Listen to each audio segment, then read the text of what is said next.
Kabanata 4731. Tinakpan ni Ramon ang mukha, at mabangis na tinuro si Harvey. Napuno siya ng walang pigil na galit. Hindi ko alam kung anong meron ka kay Coulson, anak. Pero may sasabihin ako sa'yo. Isa akong tunay na lalaki. Magkakaroon ako ng pagkakataon na matanggap sa Island Nation sa aking kinabukasan. Hinding-hindi ako luluhod. Bukod sa Emperor, hinding-hindi ako luluhod sa sinumang tao. Malamig na tumawa si Chiba. Tama na yan. May sarili tayong pride. Bakit tayo luluhod? Mas gugustuhin nating magpakamatay kaysa gawin iyon. Ang mga taga-isla doon ay natauhan, pagkatapos ay nagsimulang sumigaw ng sabay-sabay. Pagkatapos ng lahat, ito ang tanging paraan upang ipakita ang kanilang kakayahan. Ano ang isang grupo ng mga tanga? Walang imik si Coulson. Sinampal niya si Ramon para mabuhay ang huli. Umaasa siyang si Harvey ang mas mabuting tao at hayaan na ang mga taong ito. Gayunpaman, hindi lamang nakalimutan ni Ramon ang katotohanan iyon, pinaypayan pa niya ang apoy sa pamamagitan ng pagsasabi ng lahat ng mga bagay na iyon. Siya ay tiyak na hinukay ang kanyang libingan. Fine, magpasya ka. Huminga ng malalim si Coulson, at nagpasya siyang tuluyang humiwalay kay Ramon. Dahil kahanga-hanga ka, titigil na ako sa pakikialam. Malamig na tumawa si Ramon. Hindi ko naman kailangan ng tulong mo. Pinahiya mo ako, sinampal mo ako na parang wala. Hindi na kita pinsan.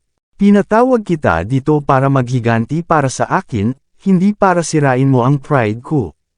Bilang alipores para sa mga taga-isla, noon pa man ay naging maganda ang pakiramdam ni Ramon sa kanyang sarili, gayunpaman, ang kanyang reputasyon noon ay itinapon sa bintana. Let me tell you something, Harvey. Hinding-hindi ako matatakot sa'yo. Malamig na bulalas ni Ramon sabay turo kay Harvey. Malapit ka nang matapos. Kilala mo ba kung sino ang lolo ni Young Master Chiba? Siya ay isang panlabas na elder ng Heaven's Gate. Patay ka kapag pumunta siya dito. Gusto kong makita kung paano ka magpapakitang gilas sa isang sagradong martial arts training ground. Isang panlabas na elder ng Heaven's Gate. Ang lalaking may napakagandang koneksyon sa Island Nations, si Jackai Voss. Lolo ni Chiba, nagbago agad ang ekspresyon ng lahat, maliban kay Harvey. Nagdilim din ang mukha ni Prince Gibson at Shay matapos marinig ang mga salitang iyon. Si Jackai ay isang taksil. Gayunpaman, nagtataglay siya ng malaking lakas at isang makapangyarihang katayuan sa loob ng Heaven's Gate. Maraming beses, maaari niyang kontrolin sa ngalan ng head kung hindi available ang panloob na sekta. Kahit na ang isang kilalang tao tulad ni Quill ay nasa ilalim ng kanyang utos. Akala ng marami, walang alinlangang magiging goner si Harvey kung pupunta rito si Jackai. Pagkatapos ng lahat, si Jackai ay isang maalamat na rurok na King of Arms. Kaya niyang pumatay ng toro sa isang suntok. Maging si Coulson ay nakasimangot, at nagsimula siyang magtaka kung pinili ba talaga niya ang tamang panig upang panindigan. Walang laban si Harvey laban kay Jackai, gaano man siya kahanga-hanga. Mayabang na tumayo si Chiba at sinukat si Harvey, saka tumawa ng mayabang. Tama. Nandito na ang lolo ko sa Golden Sands. Pumunta siya rito para palitan si Quill bilang pinuno ng sangay ng Heaven's Gate Golden Sands. Nagulat ang lahat. Ito ay isang napakalaking pagbabago para sa lungsod. Nandito siya para ihatid ka muna. Tuturuan ka niya ng leksyon na hinding-hindi mo makakalimutan. Malamig nang umiti si Chiba. Napasinghap ang lahat sa gulat. Gayunpaman, nag-cross arm si Harvey at mahinahong lumapit kay Chiba. Ang lolo mo, ganyan ba kahanga-hanga ang isang taksil na isang tao? Kung pupunta siya dito, haharapin ko rin siya. Naniniwala ka ba? Sinukat ulit ni Chiba si Harvey, saka humagalpak ng tawa. Hahaha, haharapin mo ang lolo ko. Sino ka sa tingin mo? Gusto mo bang kalabanan ang lolo ko? Mamamatay ka sa sandaling bumuga siya ng hangin sa iyo. Naiintindihan mo ba? Mahigpit kong iminumungkahi na lumuhod ka kapag nakita mo siya mamaya. Kung masyado kang mabagal, baka hindi ka na magkaroon ng pagkakataon na gawin iyon. Hinamak ni Chiba si Harvey. Marami na siyang nakitang ignorante sa buhay niya. Pero first time niyang makakita ng ganito ka-arroganti at bastos. Dapat nating dalhin si Helm Gibson dito, Sir York. Baka dalhin mo rin dito si Mr. Bolton, mungkahi ni Shay na malungkot ang mukha. Hindi lang mataas ang posisyon ni Jackay, pambihira rin ang lakas niya. Malapit na raw siya sa pagiging God of War. Maging si Helm Gibson o si Mr. Bolton ay maaaring hindi makakuha ng higit na kamay kung sila ay lalaban kay Jackay ng mag-isa. Ang mga taong ito ay walang pagkakataon laban sa kanya. Para sa mga layuning pangkaligtasan, dapat tayong tumawag. Kung nahihiya ka, ako na lang ang gagawa. Ipinagpalagay ni Shay na malamang na hindi hihingi ng tulong si Harvey dahil sa pagmamalaki. Gayunpaman, si Jackay ay isang mabigat na kalaban. Isa siyang King of Arms, hindi lahat ay makakalaban sa isang tulad niyan. Baka hindi alam ni Harvey kung ano ang ibig sabihin na iyon, pero iba si Shay. Kung darating siya, magkakaroon ng isang mas kaunting pick na King of Arms, sabi ni Harvey.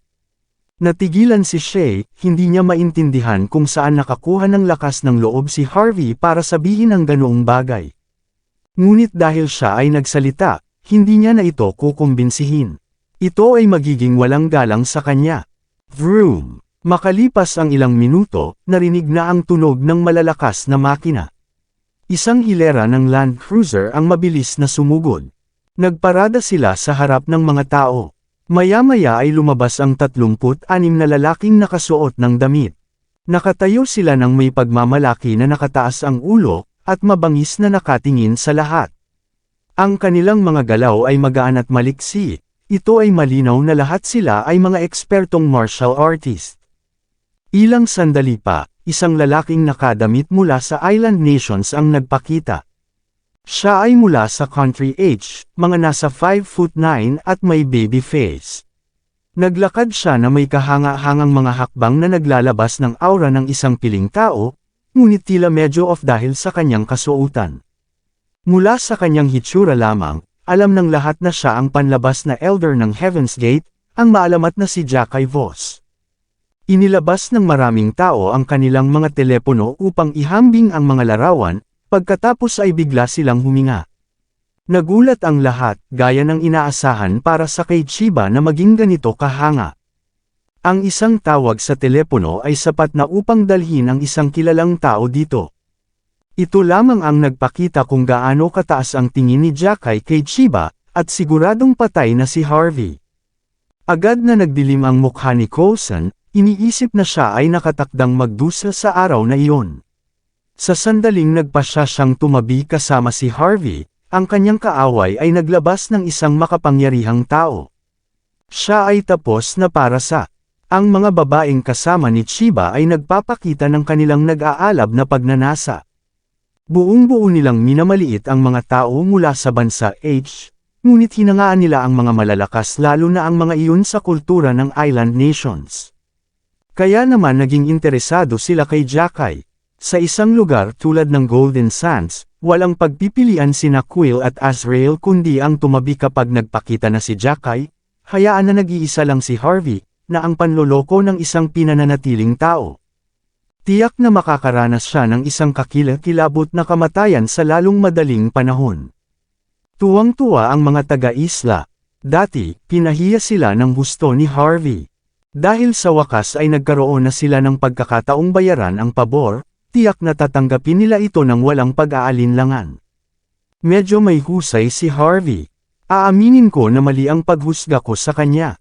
Tama. Para sa pangalawang young master ng pamilya John na lumuhod sa harap niya, medyo nakakatakot siya.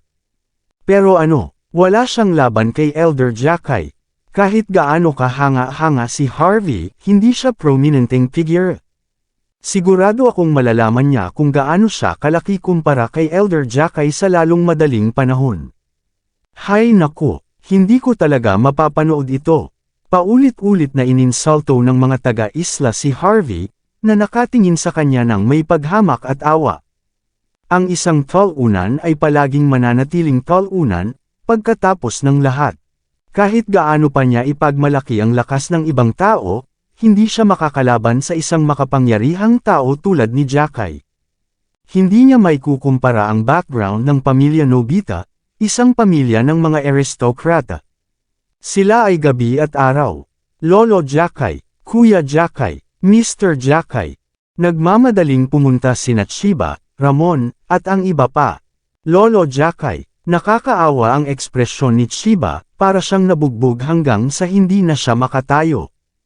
Ay nako, mahal kong apo, ayaw mong bumisita sa Heaven's Gate noong sinabi kong. Gayunpaman, minamadali mo ako dito habang nasa trabaho ako. Anong nangyayari dito? Interesado ka ba sa isang babae? Pumayag ba ang mga magulang niya?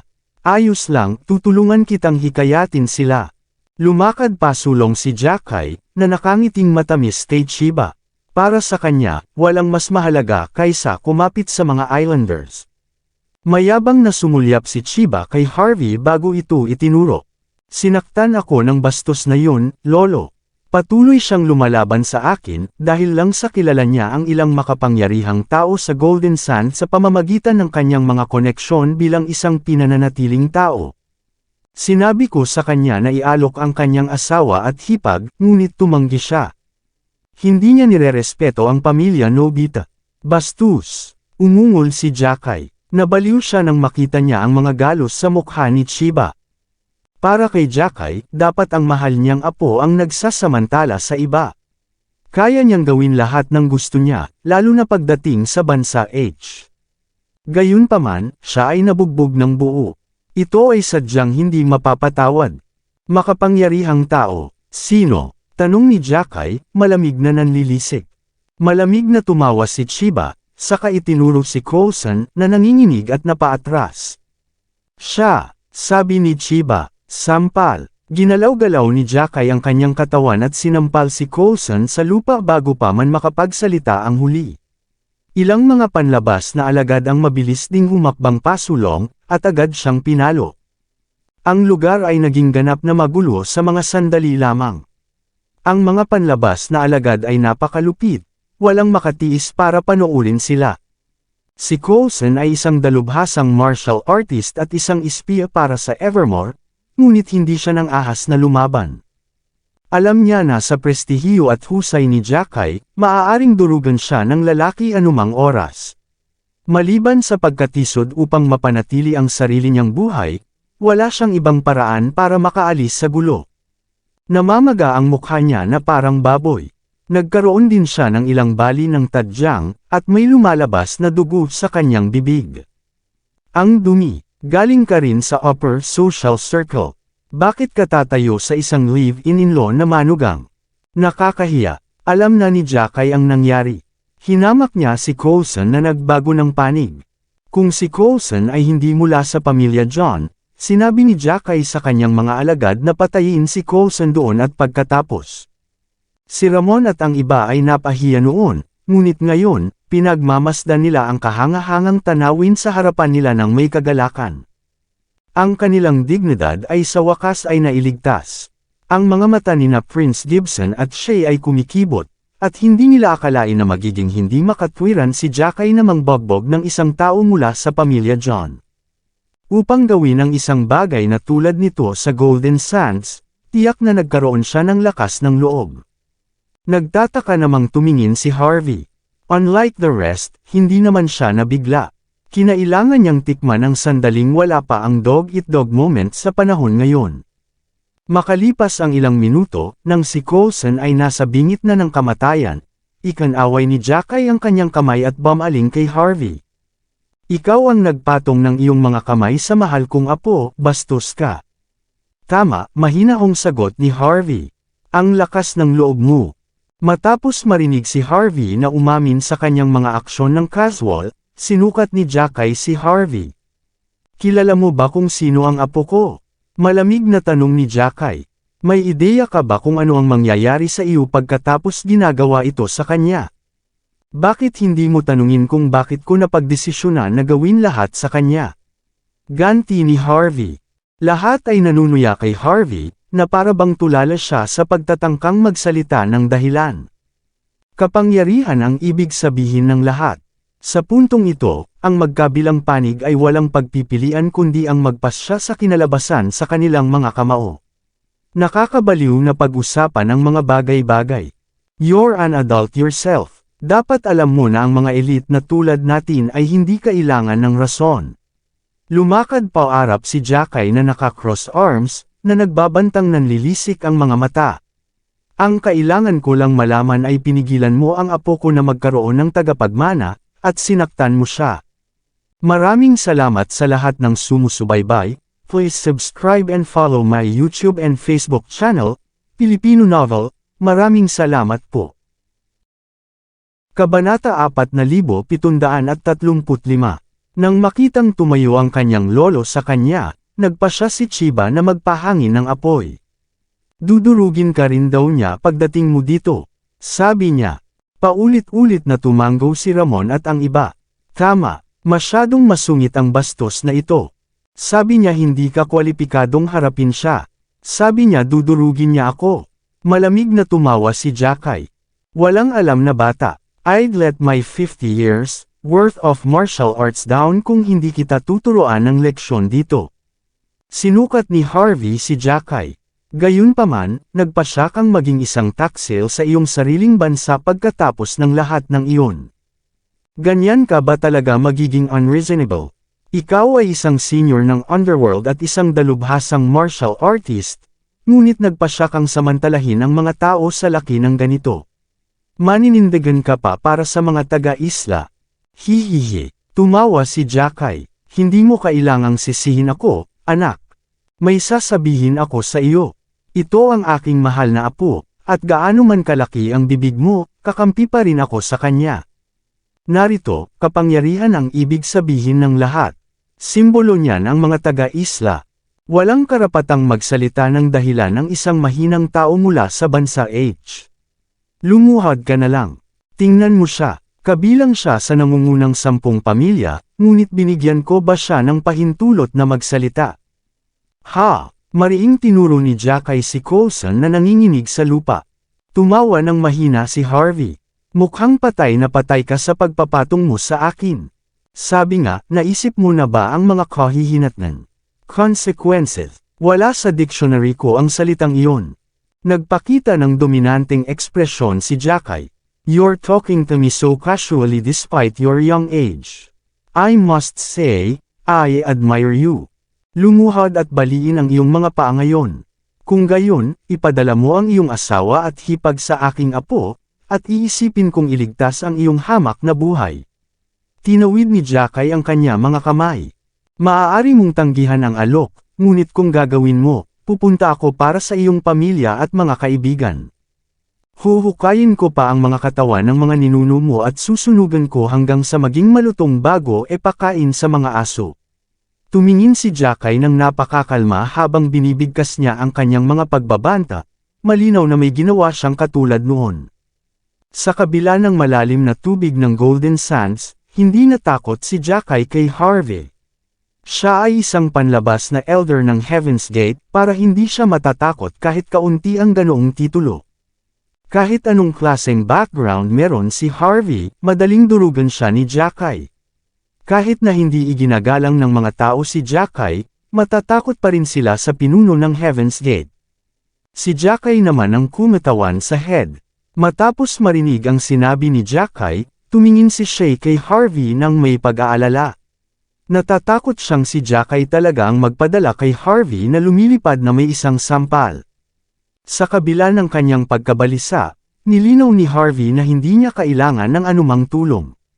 Lalabanan niya ang utos kung tutulong siya ay maging walang respeto kay Harvey. Napatingin si Harvey kay Jackay na may singkit na mga mata, ang mukha nito ay may mapaglarong ekspresyon. Medyo matanda na siya, sayang, medyo mayabang na si Chiba, pero mas malala ang lalaking ito. Ang mga ibon ng parehong uri ay nagsasama-sama pagkatapos ng lahat. Well, natatakot ka ba? Are you finally regret your decision now? Si Chiba ay buong pagmamalaki na humakbang pasulong, mukhang perpektong suplado. Hindi ka ba kahanga-hanga kanina? Tumingin ka sa akin, hindi ba? Ano ito? Nagpasya kang manahimik ngayon. Natatakot ka, di ba? Inabot ni Chiba para tapikin ang mukha ni Harvey. Lumuhod ka. Panoorin mo akong makipaglaro sa asawa at hipag mo mamaya. Kung magiging masaya ako pagkatapos nito, magkakaroon ka ng pagkakataon na mabuhay. Kung hindi, ipapalibing kita sa ilalim ng 6 na talampakan. Ang mga taga-isla ay ngumisi ng masama matapos marinig ang salita ni Chiba. Naisip nila na si Harvey ay natakot, at iyon ay malaki at malapit nang mangyari ang palabas. Matapos magsawa si Chiba sa mga babae, malamang na makakuha sila ng mga segundo. Walang karapatan si Harvey na makipaglaban sa isang kilalang tao tulad ni Jackay, gaano man siya kalakas. Maliban na lang kung may death wish siya, syempre. Sampal. Ngunit bago pa man maabot ng kamay ni Chiba si Harvey, ibinaba na ni Harvey ang likod ng kanyang palad pasulong sa ilalim ng gulat na mga tingin ng karamihan. Oh! Napasigaw si Chiba sa sakit habang pinalipad siya. Pagdating niya sa lupa, lumabas ang ilang ngipin sa bibig niya. Ang isang kaawa-awang lalaki na tulad mo ay nagsasabi sa akin na lumuhod. Gaano ka kayabang? Patuloy kang mangarap. Tinitigan ng masama ni Harvey si Chiba. How dare a islander like him act so bongga? Hindi niya talaga alam ang limitasyon niya. Lolo, tinakpan ni Chiba ang kanyang mukha, nagngangalit ang kanyang mga ngipin sa galit. Hindi niya akalain na magiging ganito ka-reckless si Harvey. Sinaktan niya talaga ako sa kabila ng pangyayari. Nagulat ang karamihan. Nakaawang ang mga bibig nila habang nakatingin kay Harvey na walang imek. Tutal nandito naman si Jackay. Ang mga panlabas na disipulo ng Heaven's Gate ay naruroon din. Lahat sila ay mga eksperto. Bakit kikilos si Harvey sa ganoong sitwasyon? Baliw ba siya? O may death wish ba siya? Paano nagkaroon ng ganitong katanga sa mundo? Natigilan si Jackay, kahit na ang mga total na tanga ay sumuko na ngayon. Sino si Jackay? Siya ang panlabas na elder ng Heaven's Gate. Siya ay may makapangyarihang katayuan at walang kapantay na lakas. Isa siyang king of arms na madaling durugan si Harvey.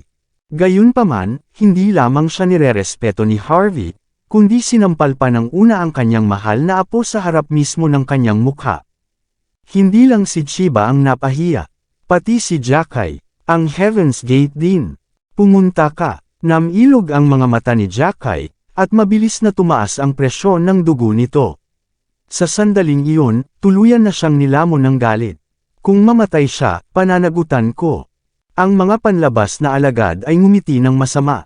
Kinapa nila ang kanilang mga leeg, at humakbang pasulong upang harapin si Harvey. Excited ang crowd, sigurado silang tapos na si Harvey. Bam! Nang malapit ng kumilos ang mga panlabas na disipulo, casual na inilabas ni Harvey ang isang badge mula sa kanyang bulsa at ipinahayag ito sa lahat. Ang golden badge, na may equal power na nakaukit dito, kumikinang ng napakatingkad na tumagos sa mata ng lahat. Ang mga disipulo ng Heaven's Gate ay nagulat at nataranta. Namilog ang kanilang mga mata, at hindi sila makapagsalita kahit isang salita. Maging sina Shay at Prinsipe Gibson ay natigilan. Habang tinitingnan nila ang badge, nahihirapan silang huminga. Naging tahimik ang lugar. Malinaw na walang nag-iisip na si Harvey ang talagang magkakaroon ng badge ng head ng Heaven's Gate.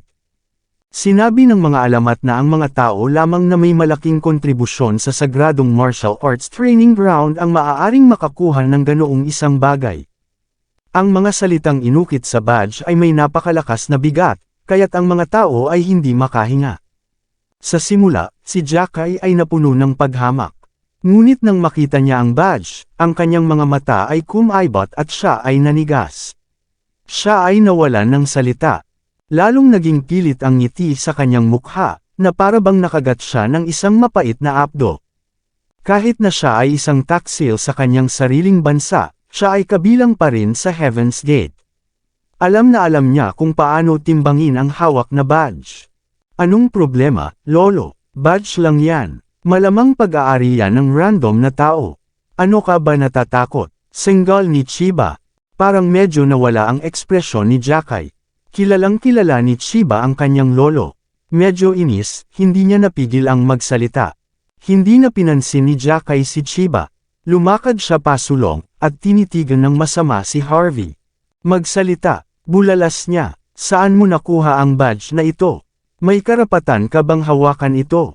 Badge. Inihagis ni Harvey ang badge sa kanyang kamay, mukhang kalmado. So alam mo kung ano ito? Ibig sabihin importante ito sa Heaven's Gate. No kidding, saan mo nakuha? Tanong ni Jackay, nakakakilabot ang ekspresyon.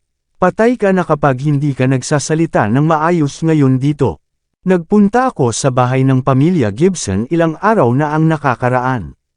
Tinulungan ko silang makahanap ng paraan para ma-regulate ang enerhiya gamit ang kanilang martial art na sining, nilutos ang sumpa sa kanila na namamatay sa sandaling umabot sila sa 60. Naging sworn brothers kami ni Quill, at ibinigay niya ito bilang regalo sa pagpupulong. Ngumiti ng malumanay si Harvey. Sinabi niya na ako ay gumawa ng isang malaking kontribusyon sa Heaven's Gate, at ako ay magiging kapantay ng head hanggat magkaroon nito. I wonder kung totoo o hindi. Namula ang mukha ni Jackay. Pinaalalahanan siya na ang pamilya Gibson ay isa sa pinakamalaking pamilya sa Heaven's Gate, kaya normal lang sa kanila na magkaroon ng badge dahil ang kanilang mga ninuno ay dati nang nasa posisyon. Sa kabila noon, hindi inakala ni Jackay na gagawa ng ganoong kalaking pabor si Harvey para sa pamilyang Gibson noon at nanumpa na magkapatid kasama si Quill. Mula sa isang tiyak na pananaw, si Harvey ay bahagi ng Heaven's Gate. May karapatan siyang hawakan ang badge. Ang awtoridad ng badge ay katumbas ng may-ari. Kahit na si Jackay ay magkaroon ng lahat ng lakas ng loob sa mundo, hindi siya mangangahas na ilapat ang isang daliri kay Harvey. May itatanong ako sa iyo dito, Kuya Jackay. Mapaglarong tiningnan ni Harvey si Jackay. Sa badge na ito, kapantay ko ang pinuno mo, di ba? Malungkot ang mukha ni Jackay. Gusto niyang tanggihan ang pag-aangkin, ngunit hindi siya makapag-ipon ng lakas ng loob na gawin iyon. Naintindihan niya ng buo at mabuti ang mga kahihinatnan ng paggawa ng isang bagay. Kahit na hindi siya baldado sa lugar, siya ay makukulong ng higit sa isang dekada sa ipinagbabawal na lupain sa likod ng mga bundok ng Heaven's Gate. Kinagat ni Chiba ang kanyang mga ngipin, mukhang kaawa-awa. Anong meron sa badge, Harvey? Sa tingin mo ba nabubuhay pa tayo noong sinaunang panahon? Nanood ka ba ng masyadong maraming TV? Tanga ka talaga. Tumawag ka lang sa telepono sa panahon ngayon. Sino ang maniniwala sa ganoong bagay? Tanga ka. Malamig na nagtawanan ang mga babae sa kanilang common enemy. Sila ay ganap na walang pinag-aralan at nanood lamang ng marami sa TV, kaya kumbinsido sila na nagbabluff lang si Harvey sa puntong ito. Akala nila baliw na siya. Walang kwenta. Ganun ba? Let me try something, then. Napangiti si Harvey. Hawak ang badge, naglakad siya patungo sa isang panlabas na disipulo. Bam! Binasag ni Harvey ang badge sa mukha ng alagad. Napasigaw ang alagad sa sakit at tinakpan ang mukha habang nakasalampak sa likod. Pinandilatan niya si Harvey, mukhang handang pumatay, ngunit hindi siya maglakas loob na lumaban. Ha! Mukhang kapaki-pakinabang sa akin. Tumango si Harvey. Itinaas niya ang kanyang palad pasulong, pinaghahampas ang dalawa pang alagad sa lupa habang ginagawa niya iyon. Tinakpan nila ang kanilang mga mukha na puno ng dugo, mukhang kahabag-habag. Kung ikukumpara noong tuluyan na nilang pinalibutan si Harvey noon, parang mas kawawa sila ngayon. Gusto nang umatras ng natitirang mga alagad, nang magsalita si Harvey. Sinabi ko bang gagalaw ka? Agad silang nagyelo, gusto nilang humagulgol, ngunit hindi sila nang ahas na gumalaw kahit isang pulgada sa kabila ng galit sa kanilang mga mukha. Oh, ito ay medyo kapaki-pakinabang, pagkatapos ng lahat. Ikaw, ay lapit mo yang mukha mo dito. Bilasan mo. Itinuro ni Harvey ang isang alagad, ikanawit ang kanyang daliri. Kinagat ng disipulo ang kanyang mga ngipin bago ginawa ang eksaktong ginawa ni Harvey na pag-utos. Sampal. Pinalipad ni Harvey ang disipulo, saka nakipagkamay. Sinabi ko bang magagalit ka? Ikaw, at ikaw. No need to grit your teeth. Relax. Sampal, sampal. Iniharap ng dalawang disipulo ang kanilang mga mukha, at pinalipad sila ni Harvey. Bumulwak ang dugo sa kanilang mga bibig habang sila ay bumagsak sa lupa. Ito ay isang kakila-kilabot na tanawin. Ang kanilang mga mata ay napuno ng galit, at gusto nilang patayin si Harvey. Naniniwala sila na sa kanilang lakas, magagawa nilang patayin si Harvey gamit ang isang daliri. Pero, nasa kanya ang badge. Ang mga salitang nakaukit dito ay isang banal na utos. Hindi sila mangangahas na sumuway. Maghuhukay sila ng libingan kung gagawin nila iyon. Si Ramon at ang iba pa, na walang gaanong kaalaman, ay naninigas. Patuloy na kumikislap ang kanilang mga mata. Hindi nila ginawang isipin na ang badge ay may napakalaking awtoridad. Hindi lamang natakot ang mga disipulo para lumaban, ngunit wala silang ibang pagpipilian kundi hayaan si Harvey na sampalan ang kanilang mga mukha. Naningkit din ang mga mata ni Chiba. Ang kapangyarihang ipinagmamalaki niya, at ang tiwala niya sa kanyang kaligtasan, ay nabasag kaagad. Habang nakatingin siya kay Harvey, napuno siya ng walang katapusang takot. Sa mismong sandaling iyon, nagsimula siyang makaramdam ng panghihinayang. Sampal, casual na pinadala ni Harvey ang huling alagad sa harap ni Jackay na lumilipad. Tapos, ngumiti siya kay Jackay. Napaawang ang mga mata at bibig ni Jackay. Maya-maya, nagsalita na rin siya. Huwag kang maglakas loob na tumawid sa linya, maliit na bastard. Bastos. Hindi na mapakali si Harvey na ipagpatuloy ang pagsasalita. Lumuhod ka na, matandang bastard. Napabuntong hininga ang karamihan matapos marinig ang mga salitang iyon. Hindi nila alam kung ano ang sasabihin habang nakatayo sila sa harapan ni Harvey, na naninigas. Baliw ba ang lalaking ito? O may death wish ba siya? Isang dalubhasa lamang sa geomancy at pinananatiling tao, hinihingi si Jackay na lumuhod. Nanaginip ba siya? O kaya ba ng badge na iyon na talagang takutin ang mga tao at ganap na makontrol, tulad ng sa TV? Si Ramon at ang iba ay hindi pa rin makapaniwala. Hindi naman sa hindi sila naniniwala dito. Ayaw lang nila. Nagngangalit si Jackay, galit na tumitig kay Harvey. Tama na, Harvey. Lahat ng bagay may hangganan. Lagi tayong magkakaroon ng pagkakataon na magkita. Naisip mo na ba ang kahihinatnan ng paggawa ng ganoong bagay? Tinapik ni Harvey ang mukha ni Jackay, hawak pa rin ang badge. Luluhod ka ba o hindi? Binibigyan kita ng 3 segundo. Hindi mo kailangang lumuhod kung ayaw mo, ngunit kailangan mong pagdusahan ang kahihinatnan. Malumanay na ngumiti si Harvey, ngunit tinitigan siya ni Jackay na parang demonyo. Napuno ng galit si Jackay. Ang mga panuntunan ay walang kahulugan sa kanya. Madali niyang maialis sina Quill at Azrael. At kahit nasa tinatawag na leader's badge, madali niyang mapapatay si Harvey kung gugustuhin niya. Ang sabi, wala siyang lakas ng loob na gawin iyon. Ang badge ay may pantay na awtoridad sa head. Ang mga simpleng salita na ito ay sapat na para tuluyang supilan siya. Ang laban kay Quill at Azrael ay walang kabuluhan. Ngunit kung hamunin niya ang head sa pamamagitan ng pagsuway sa badge, pati na rin sa mga panuntunan ng Heaven's Gate, magdurusa siya ng kakilakilabot na kamatayan. Ang kanyang mga alagad, pamilya, at mga nasasakupan ay kaladkarin din sa sitwasyon. 3, 2, ang mahinahon na salita ni Harvey ay napipilitan siya. Bam! Nang magbibilang pa si Harvey, napaluhod ang nanginginig na katawan ni Jackay. Ang lahat ay nataranta nang makita ito, at malakas na sinampal ng mga magagandang babae ang kanilang sarili sa mukha. Ito ba ay isang biro? Ito ay isang sakit na biro, tama ba? Paano nga ba lumuhod si Jackay sa harap ni Harvey? Siya ay isang king of arms. Ang mataas at makapangyarihang si Jackay Voss. Madali siyang lumuhod. Sobrang inutil ba siya? O talagang kahanga-hanga si Harvey? Nagkatinginan ang lahat, hindi alam kung ano talaga ang sasabihin. Pero mas ikinagulat nila ang sumunod na nangyari. Tinapik ni Harvey ang badge sa mukha ni Jackay, pagkatapos ay ibinaba iyon. Sampal, bilang isang mapagmataas na tao mula sa bansa H, nagpasya kang dilaan ang boto ng mga taga-isla. Traidor ka. Sampal, bilang miyembro ng Heaven's Gate, nagpasya kang suwayan ang badge ng pinuno. Ito ay lubos na kawalang galang. Kabanata 4740. Sampal. Bilang isang ekspertong martial artist, sinasamantala mo ang mga tao sa kabuuan. Ito ay hindi makatao. Sampal. Bilang isang panlabas na matanda, isinama mo ang iyong mga alagad upang ipagkanulo ang bansa. Ito ay kawalan ng katarungan. Sampal. Ang isang karumal-dumal na lalaki na tulad mo, na sinusubukang magpakita sa harap ko. Walang balak si Harvey na pakawalan si Jackie ng ganoon kadali. Panay ang hampas niya kay Jackie gamit ang kamay niya at kasama ang badge.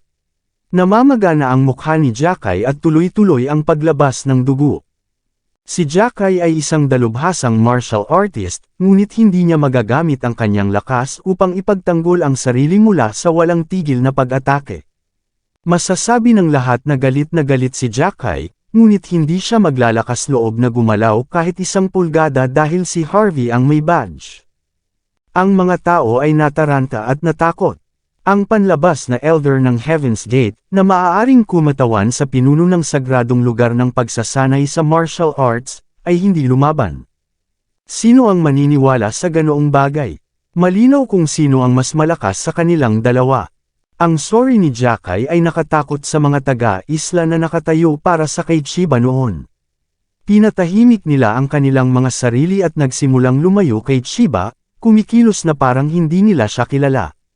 Si Chiba, Ramon, at ang iba pa ay mukhang masama ang loob. Gusto nilang sakalin si Harvey hanggang mamatay pero, hindi nila maintindihan kung bakit napakahirap gawin iyon. Ang mga live-in-in-law ba ay mga pambihirang nilalang na hindi nila kayang labanan. Ang mga mata ni Chiba at Ramon ay kumislap ng galit na galit. Nakumbinsi nila ang kanilang sarili na tiyak na makakahanap ng paraan si Jackie na ilabas si Harvey pagkatapos na tiisin ang ganitong kahihiyan. Si Harvey ay mukhang siya ang nangunguna ngayon, ngunit tiyak na babagsak siya ng maaga o huli dahil sa kanyang katigasan ng ulo. Siya ay nakatadhana sa kakilakilabot na wakas. Alam ni Chiba kung ano ang kaya ni Jackie. Sigurado si Chiba na si Harvey at ang mga taong nakapaligid sa kanya ay mawawala sa balat ng lupa sa loob lamang ng 3 araw. Sa katunayan, pinaplano niyang pakilyusan ang mga eksperto ng pamilya Nobita para makiisa sa laban. Hindi siya matatahimik maliban na lang kung mapunit si Harvey. Aaminin mo ba lahat ng sinabi ko sa'yo? Sa wakas ay tumigil na si Harvey nang medyo napagod na siya. Napuno ng hindi maipaliwanag na galit at hinanakit ang titig ni Jackie. Gayunpaman, maaari lamang siyang magnganga ng ngipin sa harap ni Harvey. Oo naman, naturally, alam niya kung kailan dapat sumuko. Kung mabubuhay siya, magkakaroon siya ng mga paraan upang maalis si Harvey. Kung tutusin, nakapatay na siya ng hindi bababa sa 800 lalaki. Ang isa pa ay walang ibig sabihin sa kanya. Si Harvey ay ngumiti. Kung gayon, bakit nakikita ko ang labis na hinanakit sa iyo, Elder Jackie? Are you thinking of kill me in the middle of the night after this? Hinawakan ni Jackie ang kanyang kamao, at mapanghamong sumagot. Hindi ako mangangahas. Salamat sa pagtuturo sa akin ng leksyong ito, Sir York. Pinakumbaba mo ako ng husto. Magmumuni-muni ako, at hindi na ako gagawa ng parehong pagkakamali. Mahinhin ngunit may hinanakit ang kanyang mga salita, na para bang tinanggap na niya ang nangyari sa kanya.